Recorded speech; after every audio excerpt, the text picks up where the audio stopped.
guys, I just read listened to chapter 2 and part of it anyway. And I found out or recognized something about myself that I didn't really, I know, but I didn't understand what it was fully, right? So I set goals, I step processes, and I work really hard to achieve those things. Okay, so let's look at two goals. One, I want to be a master teacher. Okay, and you know what it takes to be a master teacher. And then two, I want to be healthy, fit. I want to be able to run and do those things. So one I'm really good at, and one I'm not. And so the one that I'm really good at, if you look at my processes and what it takes to get there, it don't matter what any teachers, I'm not doing that. I'm doing it because I know that it keeps me at this level, right? And so my processes are strong. My identity is strong. I identify with being a master teacher. You can't take that from me. But what I'm not is, or I don't identify with, is being a healthy person because my processes don't yield the results, or maybe I don't let the processes go through the full cycle to yield the results to get the mind and the goal and the identity to match up. Let me say that one more time. To get my goals and my identity to match up, I have to keep with the processes and enjoy the processes as if I am that master health nut. Okay, and so I'm going to put some things into place. I'm going to redo my thinking process, and I'm going to line up my healthy habits with the goals and the identity of who I want to be, because I am trying to get ready for my next 10 years. I turn 50 next year, and my goal is full circle, and so I just want to work on those things, and I'm going to use what I do as a master teacher and apply those principles over to being a health nut, because that's what I want to be. I just want to be healthy. I want to eat better. I want to feel better. I want to do the things that it takes in order to achieve those goals. So today's lesson is line up your goals with your processes and with who you are. Okay? So guys, stay tuned, because this week in Atlanta, I am going to be revealing some things that we're going to be able to put in place and become not only better teachers, but achieve every goal that we ever set for ourselves to accomplish. Y'all have a great day, and I'll be back with my lesson planning and what I do to be a master teacher for Algebra 1 in the city of Richmond, Virginia. Hi guys, I'm back and I wanted to share with you what I'm planning for today's lesson. And so what I'm working on is creating what I call Fix It Friday and Winning Wednesday. So Winning Wednesday is an activity that branches off from what I do on Fridays. So tomorrow being Wednesday, I wanted to create 6 problems that review what the students are supposed to know for Algebra 1.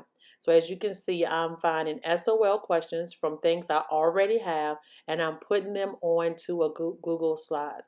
I am referencing a Frayer model where the students will find the skill, identify the skill, the strategy, the work, and the solution. So I give them the problem, and then they determine what the skill is, and I teach them that they need to know the skills that I have taught, and they also need to be able to write, teach, and explain the strategy that goes along with that skill. And then next, they need to be able to show their work and state their solution. Once they go through their 6 problems, they identify it with a circle, check, and a question mark. A circle says, I don't have a clue, Miss Kent. A check says, I have it, I got it, everything's correct. And a question mark says, I know part of it, Miss Kent, but I still need some work and I may need to come to tutoring. Each week, the kids will get 5 to 6 problems to display their knowledge of the skills that I taught. And each Friday, they will get 24 questions to review to prepare for their 6 questions. If you have any questions or comments, please comment below and give your suggestions on Winning Wednesday and Fix It Friday. Hey guys, it's now the afternoon. I've taught 3 classes and I'm about to homeschool a student in California. And so I do that virtually online. And what we use is Kami, Google Classroom, Google Docs, and I teach her virtually. And I've been her teacher for the last 5 years. So she started off in 5th grade with me, and she's now a 10th grader, and we're going to be going through one of her math lessons. The first thing you need to know is the domain and the range. And so when you're doing what they call mapping, you see those 2 bubbles at the top of your page? It says what I need, and then it has like a little text box. Mapping is a function where you match the members of the domain to the members of the range. Domain is your X, range is your Y. So we're just going to highlight those notes. These are just notes. There's nothing for you to actually do. So you can just put a text box around domain, and you can actually change the color and make it purple. And you can make that box thicker, right? And then you can also come over here and you can make a box to match domain, and you can make it bigger. You see what I'm doing? And then your domain. So those are your domain. So now we're going to change the color to blue. No, I don't want to do that. I'll click off of it. And then we're going to get a text box now, and we're going to highlight our range, and we're going to make that that blue, and we're going to make that bigger too.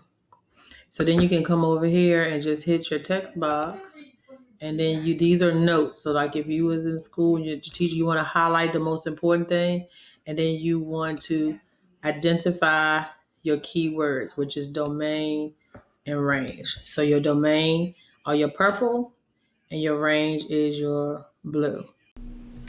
Hey guys, I haven't checked in today, so I kind of just want to go over what I've done and what I've taught today. So today is Wednesday. We have what we call a half a day. So I teach my 3 classes straight, and I'm usually done by 11 o'clock. After that, I went into tutoring, which my students do what asynchronous learning. And so what we did was if they didn't finish their Winning Wednesday, which I created last night that I showed you, then they came back during that asynchronous time, and they worked on it and submitted it today. So once they've submitted it, my co-teacher, she will grade that, and we will submit it back to them, return it back to them. And then what they will do is tomorrow on Tidy Up Thursday, they get to fix their work, and they get to get half the points back. And so my philosophy is, it's not what you know, but what you don't know. And so we really focus in my class on fixing our mistakes. And so we used to do that in the classroom with test corrections. But now that we're virtual, I just have them redo the assignments and turn them back into me. And they can use their notes, they can look it up. So when you're fixing your work, then you're supposed to ultimately be studying your mistakes. And that is a big philosophy of mine, fixing your mistakes and understanding what you have done wrong. And so I felt like today went pretty well.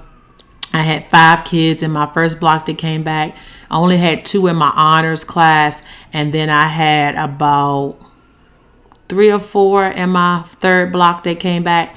I ran the first section, which is first block, and my co-teacher ran second and third block because it was only 2 honor kids in there.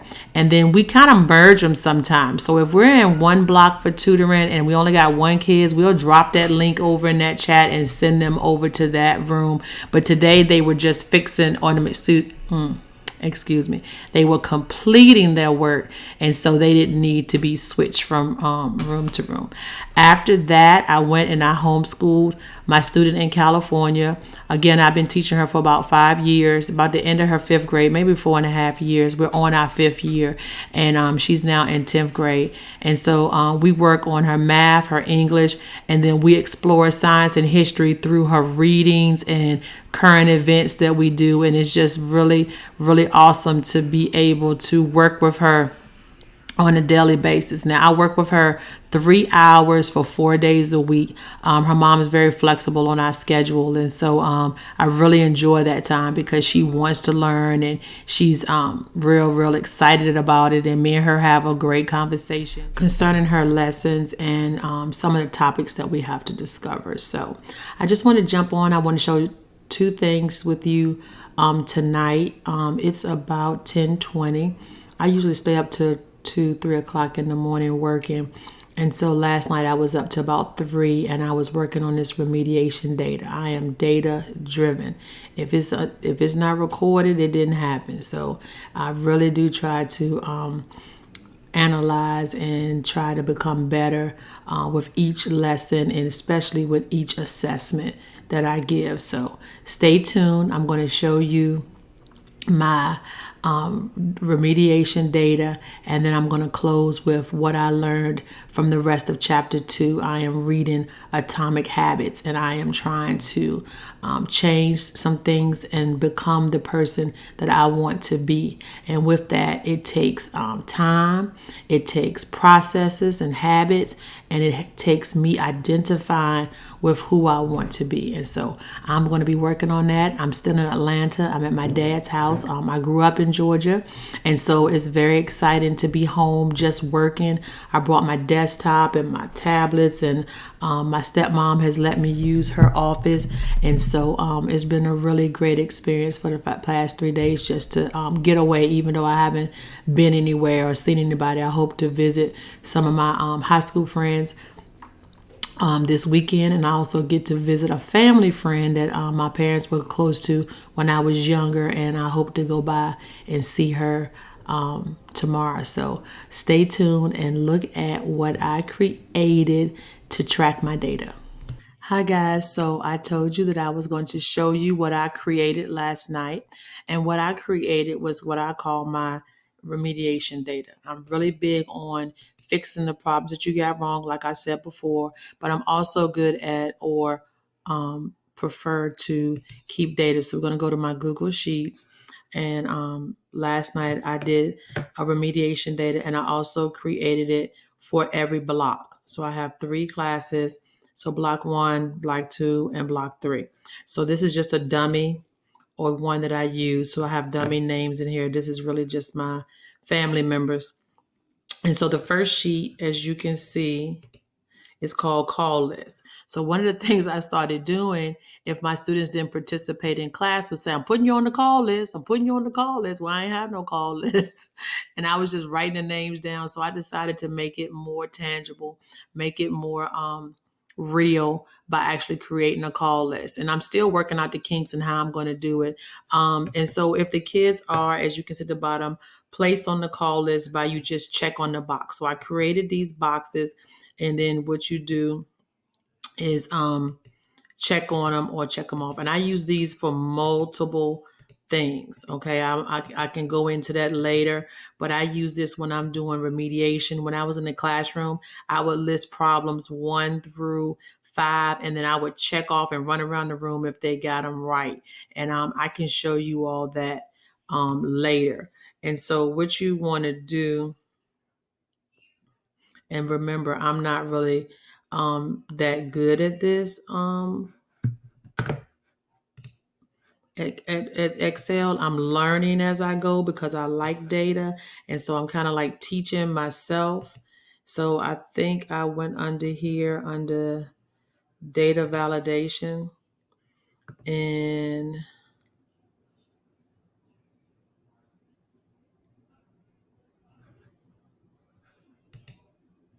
I hit checkbox. Sorry for the delay. And I hit checkbox. And when you hit checkbox, I just hit save, and it puts the checkboxes down. So again, you go to data validation, and then when you hit the criteria, you go down to check boxes, and save it, and it'll place those check boxes there. But I don't want any check boxes there, so I'm going to take them out. And so make sure that you highlight the cells that you want the check box to go into, and then you can actually create your own check off list. And so when you're running around the class and you got your tablet and you marking kids off with your Apple Pencil, you in the 2020, baby. So we got to do things a little differently. We're not using clipboards and pieces of paper anymore. And so I can just run around and check kids off. And with that being said, I can also go in and check them off if I say they're going to be on the call log, and then I can write down why. So if I put Patricia on the call log, I can say incomplete work. Okay, and then I know why she's on the call log. I'm thinking 3 days on the call log, then I'm going to call home. So that's what I'm just looking at. And I'm committed to call 5 parents a day. All right. The next thing I did was create a conference list. And with that conference list, I'm just going to copy my same class over, edit, copy. I'm going to go over to the conference list and I'm going to paste them. And then I'm going to meet with kids on Winning Wednesday, which I showed you. And I'm also going to meet with them on Fix It Friday. And what we do is create a breakout room. And then we go in and we discuss what their current grades. Look at that, guys. You can create a drop down box. And Lynn has a B. No, we're going to give her an A. All right. Melvin, he might have a C. Charles might have an A. Tyler might have a D. Corey might have a C. And as I conference with them, I don't mark it until we talk about it. And then I'll ask the students, what do you think some of your strengths are? And then if they don't have a strength or they don't know if it's not listed here, look, I have a drop down box for that. Look at that one more time. Hit the drop down: attendance, participation, completing assignments timely, outstanding work. I just tried to list a few.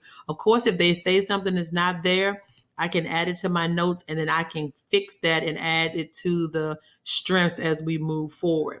And then I have a drop down box with weakness. Now this morning I didn't have that. I was trying to type all this stuff in, girl. I did not have time in that conference for them 3 minutes to go through that. So now I have a drop down box with the most or the average amount of weaknesses that the students may have. And so we just go in and we click on them. So they can put their strengths, I can put their weaknesses. And girl, we got a place to put improvements. And so then you can offer them tutoring once a week, twice a week, 3 times a week. I don't tutor on Fridays. Okay, I do not tutor on Fridays.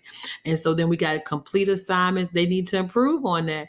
And then I got 2 places where we can have improvements. And then finally, I'll do notes. And I do plan on, because we're at halfway point, and now that I've taught most of the skills, then I need to be conference with them on a regular basis, holding them accountable and also working on my atomic habits. Why? Because to be a master teacher, then you need to be doing mastery, right? And so in order to be mastery, I need my students to be mastery. And so we need to educate them on what they need to do. And so then after conferencing with them, I like to tier my students and look. Well, I forgot, guys. I forgot to tell you how I did the drop down box. So what you want to do, let's just go over here, is you want to highlight the notes section, everything that you want to be a drop down box. And then you want to hit data validation, and you want to change the criteria, not to checkbox, but list of items. And we just going to list yes and no. So everything needs to be listed, separated by columns. So as you can see, I listed yes and I listed no. That means I just want to check off yes or no to the question or whatever the heading is. You just save it, and then you can drop down and you have your choices. Okay, I don't want yes or no here, so I'm just gonna delete them. So I just highlight and delete them. I thought I could. Not sure why. I've always been able to just, well, if you can't delete them that way, you can go to the data validation and you can remove the validation. That's not that hard. So again, we under data validation, change to list of items, and then whatever you want your drop down to be, then you can type it in, separated by commas. Okay. So next we go into my tiering. I'm really, really big on tiering. And so we could also know that I use the red light, green light system. I just like the green, meaning that you're AB, yellow means you're CD, you're approaching mastery. And I have a typo here, and red means I did something. I don't know what I did because now no, it's fine. Okay, and red means that you're below average. Okay, and so I didn't have time to type all of these things, so I kind of wanted just a checkbox. So if I bring my names back over my dummy class here, and I wanted to tier my students, I'm going to place their names over here, and then when I say okay, Lynn or Patricia is in tier 1. Look what it changed colors, girl. Yeah, it changes colors so I can color code my classes, okay? And so then I can just quickly get a visual, if you're a visual teacher, of where my students are. And then I can also tally up how many are in the red because I do that as well. And then I can go over here and say, okay, she's green. Does her engagement level match it? I can look at an engagement level. I can also sign them up for tutoring. So if I had tutoring that day, I'm not gonna put all names in there. So Patricia don't need to come to tutoring. Melvin may need to come to tutoring. And then on this day, I'm just going to make lists. And so Charles, definitely needs to come to tutoring, but Charles is in the red, so he 3 days. If you yellow, you got 2 days, and if you green, you are as needed. And so I'm just going to copy Charles, edit, copy, because he need to be there every day. Okay. And then and I go on there, and if I don't need them, I'm just gonna put NA. So they didn't come to tutoring that day. Corey, we don't know, he didn't take the test, so maybe he didn't come to tutoring that day. Brooke, she might be a green, and Aaron might be a yellow. And so then you can place them on their tutoring days if needed. And then that's when my yes or no come in, because whether they showed up or not. So Melvin had yes. So this is a working document. Doesn't mean that every student has to come in to tutoring every day. So you can just leave blanks. And if they won, I might go back and change my tutoring to whether did I signed tutoring yes or no. But I'm tweaking these as I go. And so again, I have my call list, my conference, and my tiering. But look at this. This is my baby right here.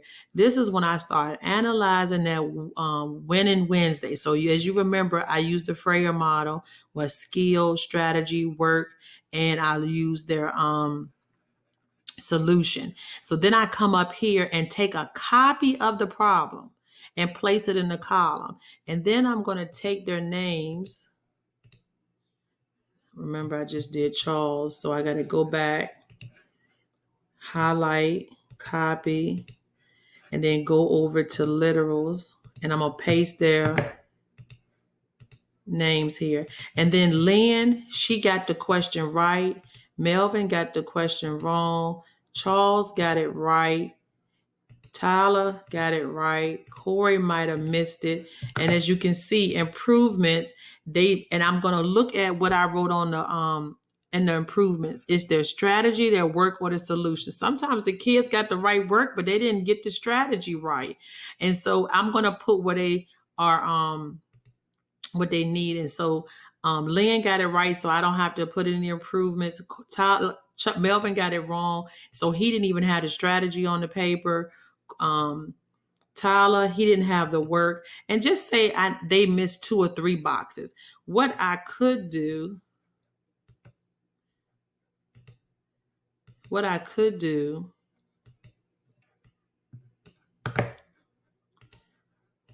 is move this over, because I'm tweaking this. I'm thinking as I'm talking to you, right? And I'm going to delete this, and I'm going to copy my validation and stick it over there. Okay. And this says what? Strategy, work, improvement. So I don't need that. So I'm going to take that off.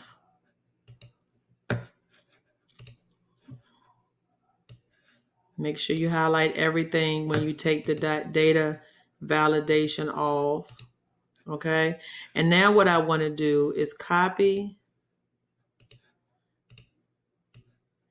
this over here, right? And I want to do a second column of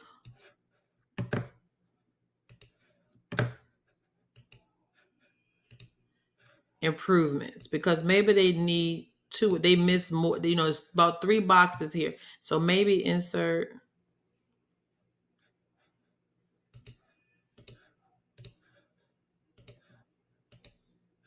Okay, there we go. So he might have got the strategy wrong, and then his work is not right. Okay. Sometimes he can get the strategy right, right?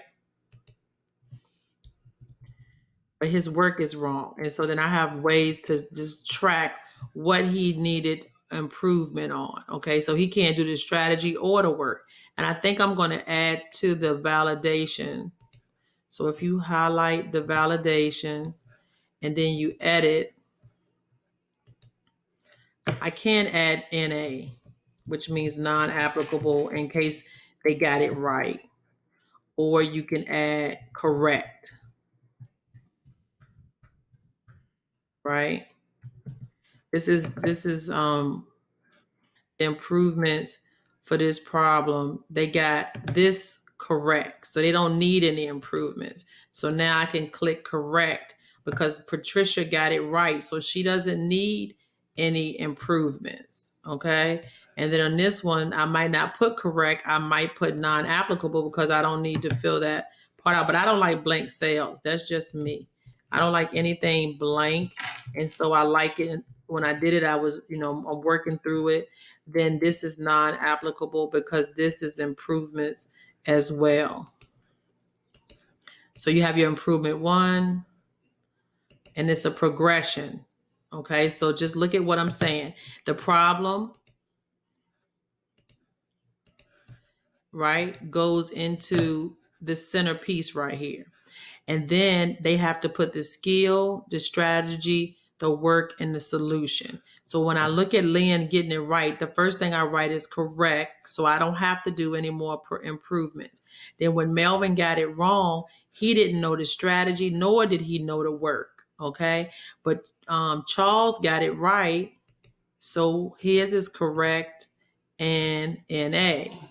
Now, if Corey got it wrong, and so then it would be correct and non-applicable, not needed.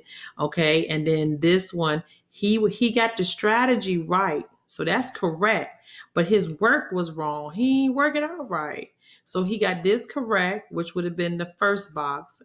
Right. And so instead of putting,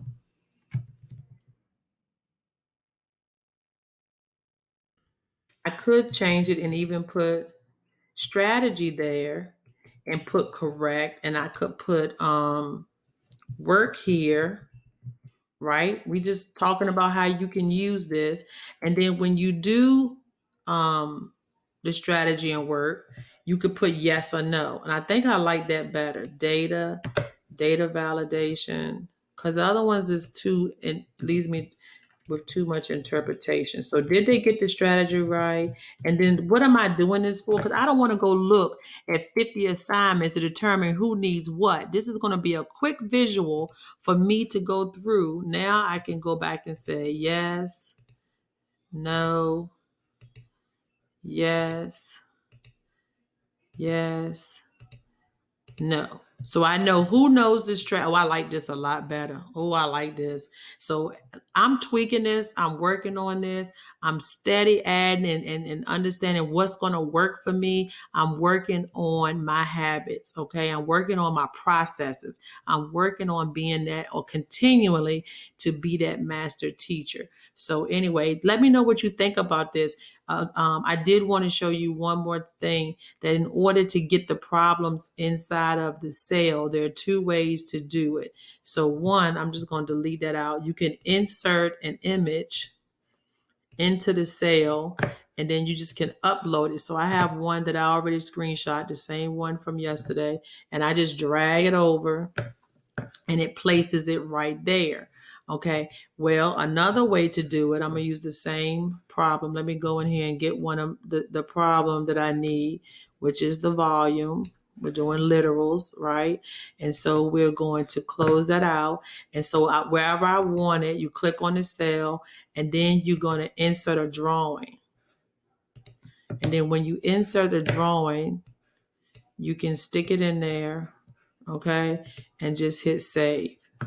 But this time it's going to make it bigger and you're just going to have to resize it.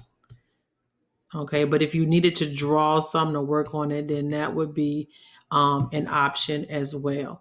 And so I think I want to change all of these cells to yes or no. Makes my life a little easier, right? And so edit, copy, edit, paste, and then it changes the cells, right? And when you look, the drop down boxes have been changed. Hope that wasn't too confusing. I'm a work in progress. I know that we're trying to learn this thing virtually. So I just wanted to come on and show you what I was working on. And I gave 6 problems on my Winning Wednesday that I showed you yesterday. And so therefore my equations, I'm going to go back and change it to strategy work and update my remediation data. And then I have inequalities, and I will be doing the same thing. And so when I do my next Winning Wednesday, I'm going to insert a new sheet, and then I will enter my tier week 3. So I'm going to rename it. I'm going to put tier week 3, my next Winning Wednesday. And then whatever questions I have on there, then I will create a slide. So if I gave 6 questions, 2 questions, I will categorize them according to the skills that I've taught. And I'll just be adding on to this document so that when I go to remediate Melvin, I know exactly what I need to work on. I can have his lessons pre-planned for him.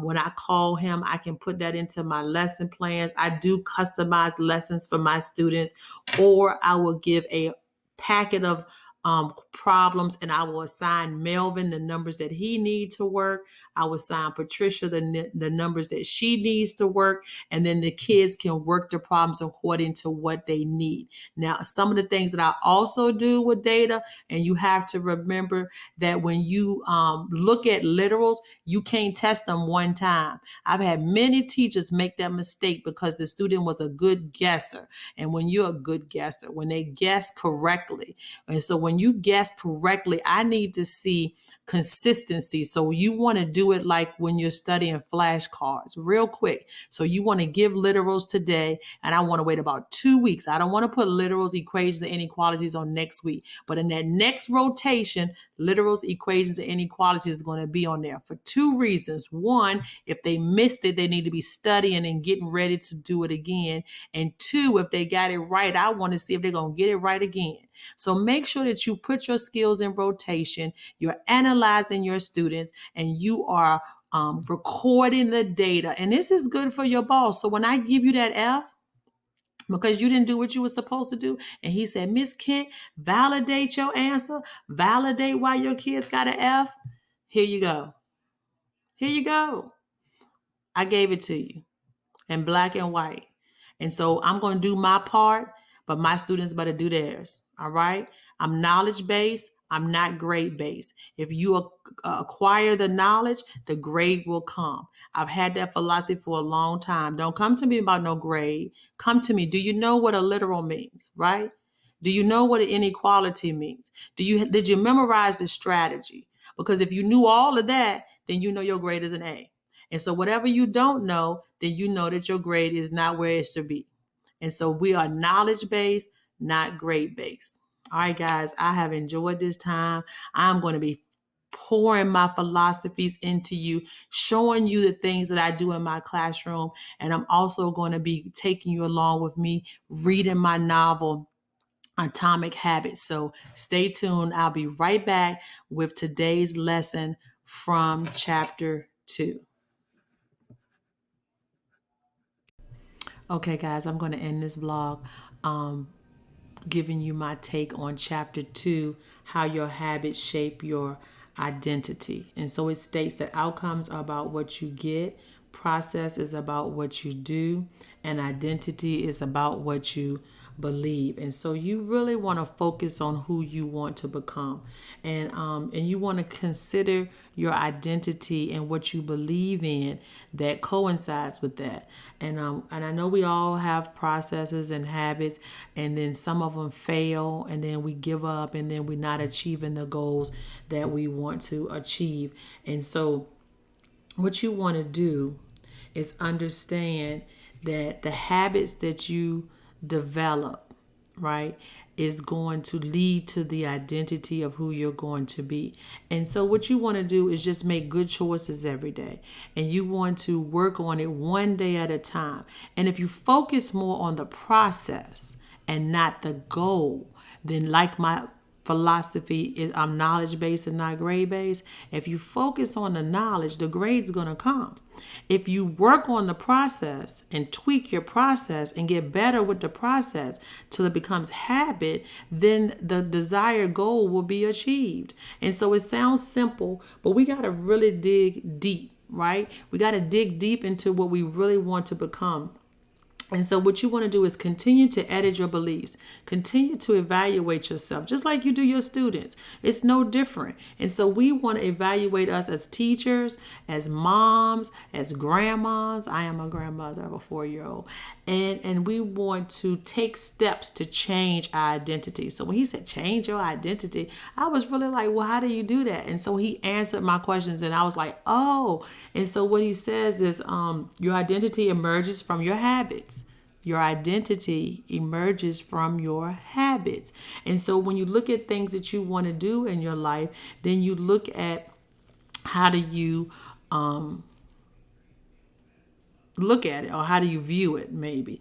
Okay. And so he says habits is how you embody your identity, right?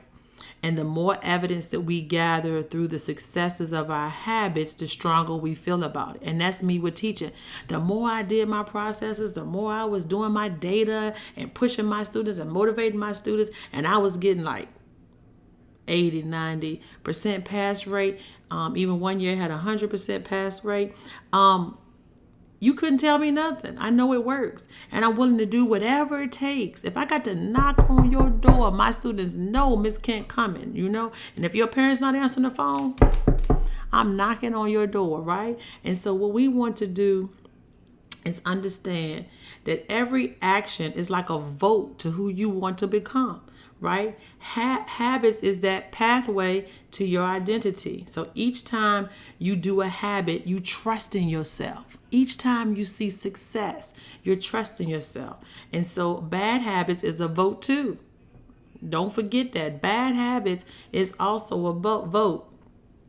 And so your goal is to win, not every time, but you got to win the majority of the time. You don't have to score every touchdown to win. Every time you get your hands on the ball, you're not going to score that touchdown. But what you have to do is be striving to get to that goal, right? And you have to work at it. And so those small wins are important. That 2 yards is just as important as running that 10 yards, right? And so we got to make sure that we are not being hard on ourselves when we make a bad decision, because one bad decision didn't ruin the goal. One fumble didn't stop the game, right? And so we just got to make sure that we just keep moving forward, okay? Learning from those mistakes. And he gave a little story about a person that wanted to lose weight, but I want to talk about budget because that's one of my things. And so when you want to be financially stable and you want to make sure that you are living within your means and not over your budget, right? And so we not wanting to live paycheck to paycheck. We got to make some changes, right? We can't be buying things that's out of our pocketbook, our pocket range, right?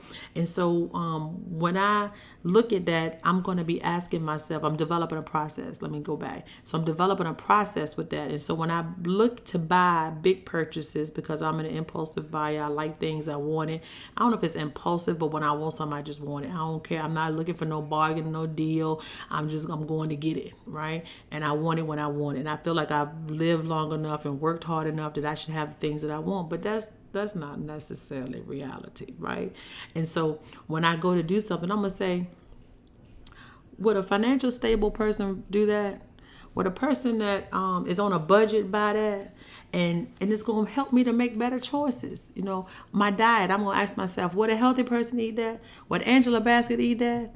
Huh? Would Holly Berry eat that? You know, I'm looking at them, the 50-year plus club. Would Mary J. Blige eat that? I mean, don't look like they eat it. I don't know what they eating, but to me, when I look at them, I don't think they eating those chips at 12 o'clock at night. You know, it's 11:40 right now, and I'll probably be up to 2, 3 o'clock in the morning, and then have to get up. And so, would a healthy person go to bed that late? I need to go on to bed and set a bedtime. And so, there's some things that we can do to build habits.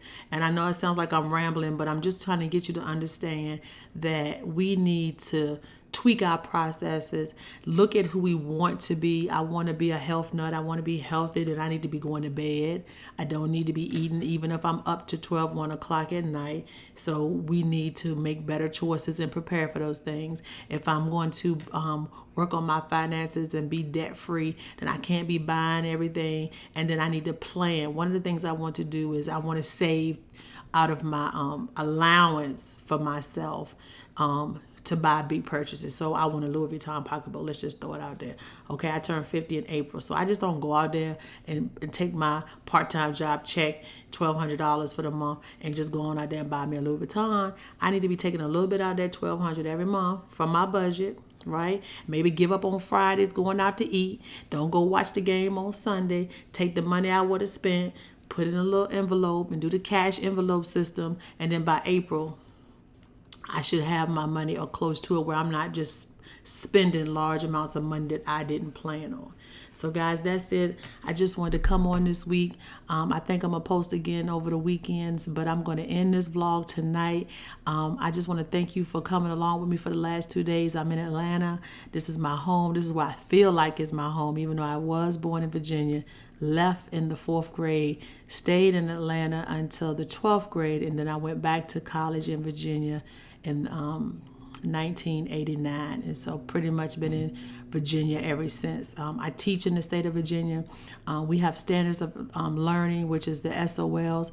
My students take the Algebra 1 SOL, and so then I have to prepare them for that. Most of my students never pass the SOL. I would say 80% of my students never pass the SOL, and up until 2 years ago, I didn't have an honors class. So that's something I was adamant about having an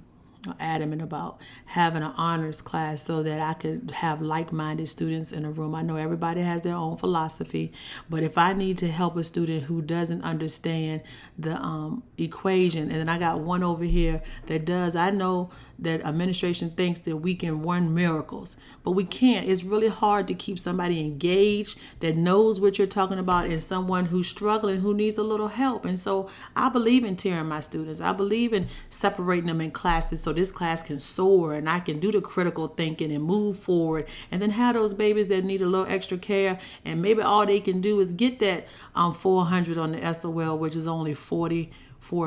And so I look at that, and every situation's data, and what works for you I understand, but I'm just going to take you along and let you know what works for me.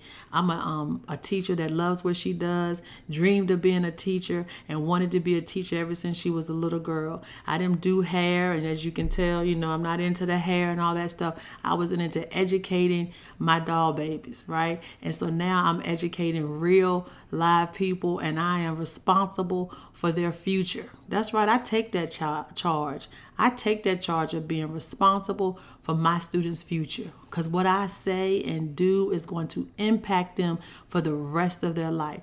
And so I just want to close with that. I got a text message from one of my students today, and she said, "Thank you, Miss Kim, for being patient with me."